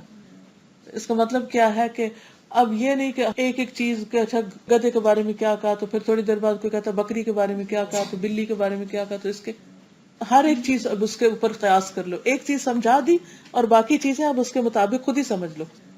اب آپ اپنی زندگی میں سوچیے کہ کیا کیا چیزیں آپ نے خریدی ہیں اور کیوں خریدی. مثلاً آپ ایک ہیئر برش خریدتے ہیں، ایک نیت، اچھی نیت کیا ہو سکتی، کیوں یہ مہنگا والا ہیئر برش لوں. ایک نیت کیا ہو سکتی، کیونکہ اس سے بال سیدھے کرنے میں آسانی ہوتی ہے، جلدی ہوتی ہے، وقت بچتا ہے، چاہے مہنگا اور بال ٹوٹتے نہیں. اور دوسرا یہ کہ باقی جو میرے آس پاس کے اور لوگ ہیں ان کے مقابلے میں میری چیز مہنگی اور زیادہ خوبصورت ہو، تاکہ مجھے زیادہ لوگ عقل مند کہیں، مالدار سمجھیں اور میری عزت زیادہ ہو. تو عین جس وقت آپ سودا کر رہے ہیں نا، اس وقت بھی سوچ لیجیے کیا مقصد. کوئی بھی چیز لینی، جوتا لینا ہے، مہنگا جوتا، مہنگا کیوں لے رہے ہیں؟ تاکہ آپ کو چلنا آسان ہو اور آپ بھاگ بھاگ کے اللہ کے راستے میں جائیں اور جہاں جہاں اچھے کام کریں. اور ایک اس لیے لے رہے ہیں تاکہ آپ دوسروں پہ شو ماریں. تو دونوں میں فرق ہے. جب تک وہ پہلا جوتا کتنا بھی مہنگا ہے، جتنی دیر چلتا رہے گا، ایک دفعہ نیت کر لیے، نہیں کہ ہر روز پہنتے وقت نیت کریں، بس ایک دفعہ نیت کر کے خریدا، اب کچھ بھی ہو وہ اجر ملتا گیا ملتا گیا ملتا گیا. اس لیے ہر چیز کے بارے میں یہ سوچیے. رسول اللہ صلی اللہ علیہ وسلم نے فرمایا دنیا 4 قسم کے لوگوں کی ہے، یعنی 4 طرح کے لوگ ہیں دنیا میں. ایک وہ آدمی جسے اللہ نے مال اور علم سے نوازا ہو، وہ اس بارے میں اپنے رب سے ڈرتا ہو، یعنی مال اور علم میں تقویٰ ہے، صلہ رحمی کرتا ہو اور اس میں اللہ کا حق پہچانتا ہو، اس کا درجہ سب سے اونچا ہے. دوسرا وہ آدمی جسے اللہ نے علم عطا کیا لیکن مال نہ دیا، وہ کہتا ہو کہ اگر میرے پاس بھی مال ہوتا تو میں بھی اس کی طرح عمل کرتا. آپ نے فرمایا یہ دونوں اجر میں برابر ہیں. پہلے کے پاس مال ہے، دوسرے کے پاس مال نہیں. پہلا مال خرچ کر رہا ہے، دوسرے کے پاس ہے نہیں جو خرچ کرے. پہلے کی نیت بھی اچھی ہے، دوسرے کی بھی اچھی ہے، دونوں کا اجر برابر. اس سے آپ اندازہ لگائیے کہ یہ دل کا عمل جو ہے وہ بعض اوقات عملی عمل سے بھی بڑھ جاتا ہے. تیسرا وہ آدمی جسے اللہ نے مال سے تو نوازا ہو لیکن علم نہ دیا ہو، وہ بدحواسی میں اسے ناحق مقام پر خرچ کرتا ہو، نہ اپنے رب سے ڈرے نہ صلہ رحمی کرے، نہ اللہ کا حق پہچانے، اس کا درجہ سب سے بدترین ہے. چوتھا آدمی جسے اللہ نے نہ مال دیا نہ علم دیا ہو اور وہ یہ کہے اگر میرے پاس بھی اس شخص کی طرح مال ہوتا تو میں بھی اسے اس شخص کی طرح کے کاموں میں خرچ کرتا. یہ دونوں گناہ میں برابر ہیں. تو ایک اپنی نیت کی وجہ سے اجر میں برابر ہو گیا اور دوسرا اپنی نیت کی وجہ سے عذاب میں برابر ہو گیا. حالانکہ کیا کرا اس نے کچھ نہیں، صرف بری نیت کی وجہ سے. پھر یہ بھی ہے کہ اللہ سبحانہ وتعالیٰ نیت کی بنیاد پر لوگوں کے ساتھ معاملہ کرتے ہیں. ایک اعرابی نبی صلی اللہ علیہ وسلم کی خدمت میں حاضر ہوا، اسلام قبول کیا اور آپ کے ساتھ ہو گیا. کہنے لگا میں آپ کے ساتھ ہجرت کروں گا. رسول اللہ صلی اللہ علیہ وسلم نے اس کے بارے میں بعض صحابہ کو ہدایت کی کہ اس کا خیال رکھنا. جب غزوہ خیبر ہوا اور رسول اللہ صلی اللہ علیہ وسلم کو مال غنیمت ملا اور آپ نے تقسیم کیا تو اسے بھی حصہ دیا. وہ ساتھ گیا تھا، اسے بھی حصہ دیا. آپ کے صحابہ نے اس کا حصہ جب اس کو دیا، وہ ان کے سواری کے جانور چرایا کرتا تھا. جب آیا تو صحابہ نے اس کو دیا تو اس نے پوچھا یہ کیا، یہ کیوں مجھے دے رہے ہو؟ لوگوں نے کہا یہ تمہارا حصہ ہے، رسول اللہ صلی اللہ علیہ وسلم نے تمہیں دیا. تو اس نے لے لیا اور لے کے نبی صلی اللہ علیہ وسلم کی خدمت میں آ گیا. عرض کیا اے محمد صلی اللہ علیہ وسلم یہ کیا مال ہے، یہ مجھے کیوں دیا گیا؟ آپ نے فرمایا یہ تمہارا حصہ ہے جو میں نے دیا کہ تم ہجرت کر کے آئے، جہاد کر رہے ہو. اس نے عرض کیا میں اس وجہ سے آپ کے ساتھ نہیں آیا تھا، میں یہ لینے ہی نہیں آیا تھا. کتنی صاف پیور نیت. بلکہ میں نے آپ کی پیروی کی اس وجہ سے کہ میری اس جگہ پہ تیر مارا جائے، اور اس نے اپنے حلق کی طرف اشارہ کیا، پھر میرا انتقال ہو جائے اور میں جنت میں داخل ہو جاؤں. آپ نے فرمایا کہ اگر تم سچ کہتے تو اللہ تمہاری آرزو پوری کر دے گا، اگر تم سچے تو اللہ تم سے یہ کروا لے گا. پھر کچھ دیر تک لوگ ٹھہرے رہے. اس کے بعد دشمن سے جنگ کے لیے اٹھے. لوگ اس کو حضور صلی اللہ علیہ وسلم کی خدمت میں لے کر حاضر ہوئے. اس شخص کے اسی جگہ تیر لگا ہوا تھا جس جگہ اس نے اشارہ کیا تھا. آپ نے فرمایا کہ وہی ہے. لوگوں نے عرض کیا جی ہاں وہی ہے. آپ نے فرمایا اس نے اللہ سے سچ کہا تھا، اللہ نے بھی اس کی تمنا پوری کر دی. رجال صدقوا ما عاهدوا اللہ علیہ. پھر آپ نے اپنے جبے میں اسے کفن دیا. آپ فرما رہے تھے یا اللہ یہ تیرا بندہ ہے، تیرے رستے میں ہجرت کر کے نکلا اور شہید ہو گیا، اور میں اس کا گواہ ہوں کہ تیرے لیے نکلا تھا.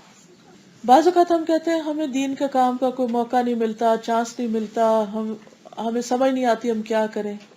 تو سب سے پہلے یہ سوچیں کہ آپ چاہتے ہیں کیا، کیونکہ اگر آپ کی نیت خالص ہے تو اللہ آپ کے لیے ضرور راستہ کھول دے گا. جس بھی نیکی کرنے کو آپ کا دل چاہتا ہے نا اور آپ سچے ہیں اس میں، تو اللہ تعالیٰ آپ کی سچائی کو قبول کر لے گا. اور بفرض محال کسی وجہ سے آپ کو موقع نہیں بھی ملا تو بھی اجر لکھ دے گا.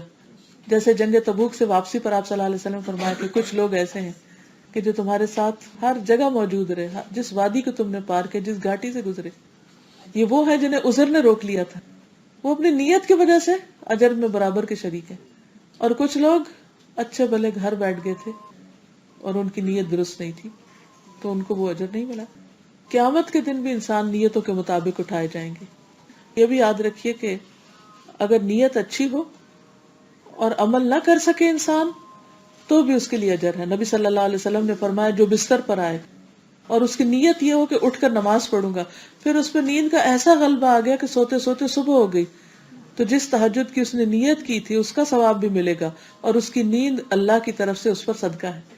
یعنی انسٹنٹ ریوارڈ بھی مل گیا کہ اللہ نے اس کی تھکاوٹ بھی اتار دی، اور جو نیت کر کے سویا تھا اس کا اجر بھی اس کو مل گیا. تو رات کو سوتے وقت نیت ضرور اپنی کر لیا کریں. پھر اسی طرح ایک اور روایت میں آتا ہے کہ جب عبداللہ بن ثابت فوت ہوئے تو ان کی بیٹی نے کہا کہ مجھے توقع ہے کہ ان کو شہادت کا مقام حاصل ہوگا، اس لیے کہ یہ سامان جہاد کی تیاری کر چکے تھے. رسول اللہ صلی اللہ علیہ وسلم نے فرمایا اللہ نے ان کو ان کی نیت کے مطابق ثواب عطا فرما دیا. سامان تیار تھا اور فوت ہو کے جانے سے پہلے، تو بستر پر بھی فوت ہو کر شہادت کا اجر. پھر اسی طرح آپ صلی اللہ علیہ وسلم نے فرمایا جب کوئی عورت اپنے شوہر کے گھر سے دل کی خوشی کے ساتھ فساد کی نیت کے بغیر صدقہ دے تو اس کے شوہر کے برابر اس کو ثواب ہوگا. یعنی عورت کی نیت اچھی تھی. اسی طرح خزانچی جو مال جمع کرتا ہے اور مال خرچ کرتا ہے، تو جتنا لوگوں کا مال صدقے میں آیا ہے اتنا وہ حق کے ساتھ اس کو ٹھکانے لگاتا ہے تو پورا اجر ان کے برابر کا پاتا ہے. اتنا بڑا اجر و ثواب ہے اس کام کا. پھر اسی طرح جو شب قدر میں ثواب کی نیت سے اجر کی نیت سے کھڑا ہوتا ہے اللہ تعالیٰ اس کے پچھلے سارے گناہ معاف کر دیتے ہیں. پھر اسی طرح انصار کا ایک آدمی تھا، اس کے گھر مدینہ سے بہت دور تھا، تو اس کی کوئی نماز بھی مسجد کے بغیر نہیں ہوتی تھی. تو لوگوں نے کہا کہ اس کی تکلیف کا احساس کر کے کہ تم کوئی گدھا ہی خرید لو جو تمہیں گرمی سے بچائے. اور یہ تو اس نے کہا کہ میں تو اللہ کے لیے سب کچھ کرتا ہوں، اپنے قدموں کے اجر کی امید رکھتا ہوں کہ جتنے قدم چلوں گا اتنا ہی اجر ملے گا. تو نبی صلی اللہ علیہ وسلم نے اس سے فرمایا کہ تمہارے لیے وہی اجر ہے جس کی تو نے نیت کی. اسی طرح بری نیت کا بھی اثر، اور اس کی وجہ سے سارے عمر بھر کی محنت ضائع ہو سکتی. اور آپ کو معلوم ہے کہ قیامت کے دن سب سے پہلے جس کا فیصلہ کیا جائے گا وہ شہید ہوگا، اور پھر اس کے بعد عالم ہوگا، پھر سخی ہوگا. لیکن ان تینوں کی نیتیں خراب تھی، تو مشرکین اور کفار سے پہلے ان کو جہنم میں ڈالا جائے گا. اتنے بڑے بڑے کام کرنے والے کہ بظاہر اللہ کے راستے میں جان دی اور بظاہر اللہ کے لیے دین کا کام کیا، لیکن اندر سے نیتیں خراب تھی. دیکھیے کسی بھی پھل کی کتنا خوبصورت سکن ہو، لیکن اگر اندر گلا ہوا ہے کوئی نہیں کھائے گا اس کو. اٹھا کے کہاں پھینکیں گے؟ بن میں. آپ اس کی سکن نہیں دیکھیں گے کہ باہر سے کتنا اچھا لگ رہا ہے. رسول اللہ صلی اللہ علیہ وسلم نے فرمایا جب اللہ تعالیٰ اولین و آخرین کو اس دن جمع فرمائے گا جس میں کوئی شبہ نہیں، تو ایک منادی آواز لگائے گا جو شخص کسی عمل میں اللہ کے لیے شریک ٹھہراتا ہو اسے چاہیے کہ اس کا ثواب بھی اسی سے طلب کرے، کیونکہ اللہ تعالیٰ تمام شرکاء سے زیادہ شرک سے بیزار ہے. پھر اسی طرح قیامت کے دن نیکیوں سے محرومی ہو جائے گی اس شخص کو. رسول اللہ صلی اللہ علیہ وسلم نے فرمایا اس امت کو عظمت و رفعت، دین و نصرت اور زمین میں اقتدار کی خوشخبری دے دو، سو جو ان میں سے آخرت کا عمل دنیا کے لیے کرے گا اس کا آخرت میں کوئی حصہ نہ ہوگا.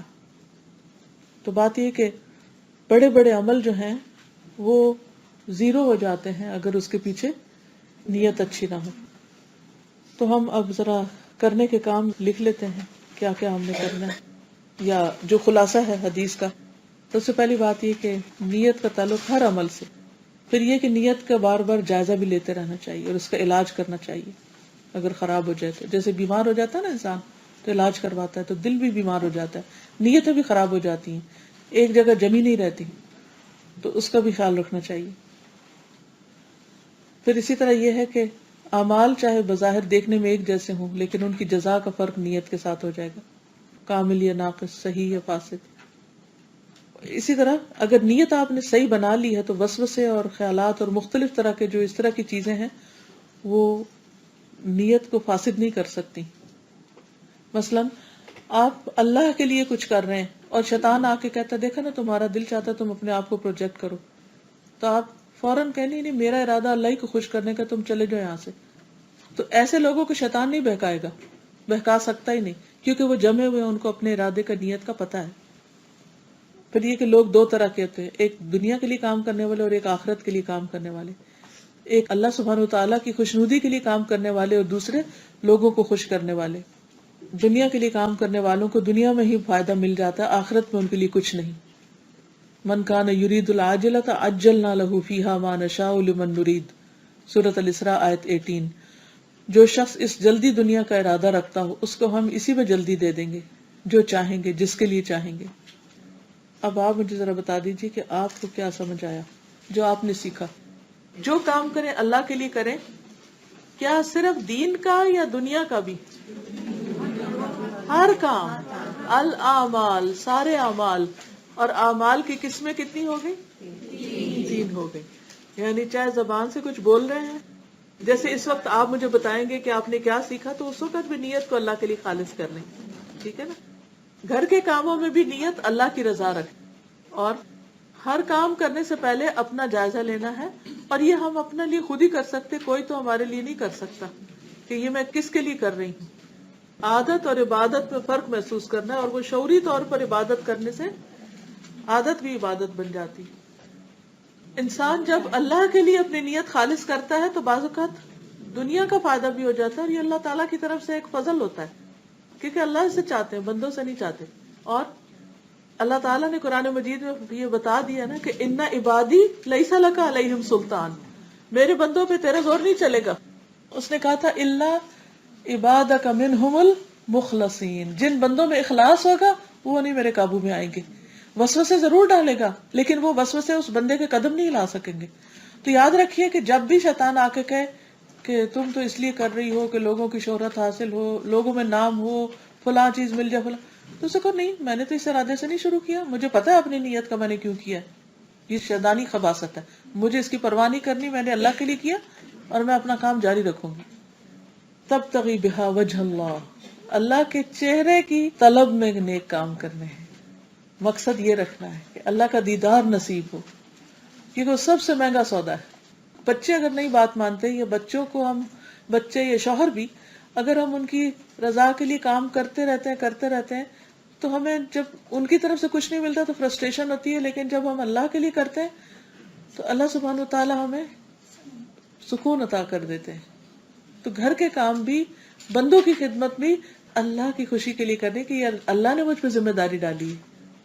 ہر وقت ہم سوچتے تو رہتے ہی ہیں، اور سینکڑوں ہزاروں خیال آ رہے ہیں جا رہے ہیں، تو انہی خیالوں میں سے ایک خیال کہ اللہ کے لیے یاد دہانی. جیسے چلتے چلتے ریڈ لائٹ آ جاتی ہے نا، تو ایسے ہی اپنے اندر کی ٹرین میں بھی ریڈ لائٹس لگا لیں، اللہ کے لیے بھائی، اللہ کے لیے، اللہ کے لیے.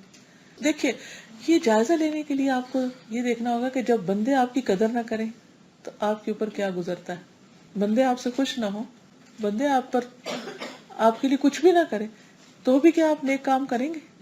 اگر اللہ کے لیے ہوگا تو ضرور کریں گے.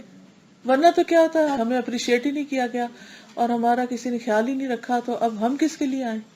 یا فلاں تو دنیا میں ہی نہیں رہا، تو اب کس کے لیے آئیں؟ تو آپ کو معلوم ہے نا کہ جب صحابہ کرام کو یہ خبر ملی تھی کہ نبی صلی اللہ علیہ وسلم شہید ہو گئے، تو کچھ لوگوں نے ہتھیار ڈال دیے تھے. تو اللہ سبحانہ وتعالی نے کیا فرمایا تھا؟